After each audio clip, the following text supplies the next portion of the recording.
napapansin sa iyong mga kapaligiran.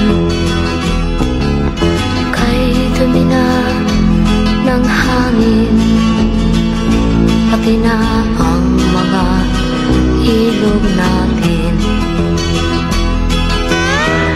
Hindi nga masamang pagunlad kung hindi nakakasira ng kalikasan. Masdan mo ang mga punong dati ay kay tatag, ngayon'y namamatay dahil sa ating kalukuhan. Lahat ng bagay na narito sa lupa, biyayang galing sa Diyos kahit nung ika'y wala pa. Ingatan natin at huwag nang sirain pa, pagkat pag kanyang linawi tayo'y mawawala na.